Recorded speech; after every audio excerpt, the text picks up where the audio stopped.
നിങ്ങളുടെ തെങ്ങിൻ്റെ ഓല ഇതുപോലെ മഞ്ഞളിക്കുന്നുണ്ടോ? അതുപോലെ തന്നെ അതൊരുമാതിരി ഉണങ്ങി പോകുന്ന പോലെ കാണുന്നുണ്ടെങ്കിൽ ശ്രദ്ധിക്കണം.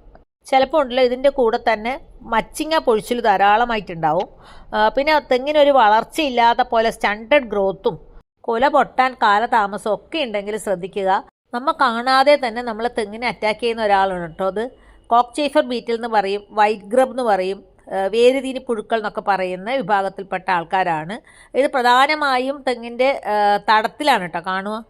നമ്മുടെ കേരളം എന്ന് പറയുന്നത് കോസ്റ്റൽ ബെൽറ്റ് കൂടുതലുള്ളത് കൊണ്ട് തന്നെ ഈ മഴക്കാലത്ത് കോസ്റ്റൽ ബെൽറ്റിലാണ് ഇതിൻ്റെ വണ്ടുകൾ പുറത്തേക്ക് വരുന്നത് കാണുക. അതായത് ഈ മെയ് അവസാനത്തെ ആഴ്ച ചെറിയ വണ്ടുകൾ, നമ്മളെ കൊമ്പൻ ജെല്ലിയുടെ അത്രയുള്ള വണ്ടുകളല്ല, കുറച്ച് ചെറിയ സൈസുള്ള വണ്ടുകൾ നമ്മളെ വീടിൻ്റെ പരിസരത്തേക്കൊക്കെ ലൈറ്റിലേക്ക് വരുന്നുണ്ടെങ്കിൽ മനസ്സിലാക്കുക നമ്മളെ തെങ്ങിൻ്റെ തടത്തിൽ കോക്ചേഫർ ബീറ്റിലിൻ്റെ അറ്റാക്ക് ഉണ്ട് എന്നാണ്. അതുകൊണ്ട് തന്നെ ഈ മഴക്കാലം തുടങ്ങുന്ന മെയ് മാസം അവസാനം വണ്ടുകളെ ശേഖരിച്ച് നശിപ്പിക്കുക എന്നുള്ളതാണ് നമ്മൾ ചെയ്യേണ്ട ഏറ്റവും ആദ്യത്തെ കൺട്രോൾ മെഷർ.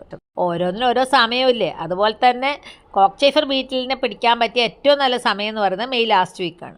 അതുപോലെ പുതുമഴയോടെ മണ്ണ് കിളച്ച് മറിക്കുന്നത് പുഴുക്കളെ നന്നായി നശിപ്പിക്കാൻ സഹായിക്കും. കീടനാശിനി ഇല്ലാതെ നശിപ്പിക്കാൻ പറ്റിയ ഏറ്റവും നല്ല മെത്തേഡ് എന്ന് പറയുന്നത് തെങ്ങിൻ തോട്ടത്തിൽ വിളക്ക് കണി വെക്കുക എന്നുള്ളതാണ്, ലൈറ്റ് ട്രാപ്പ്.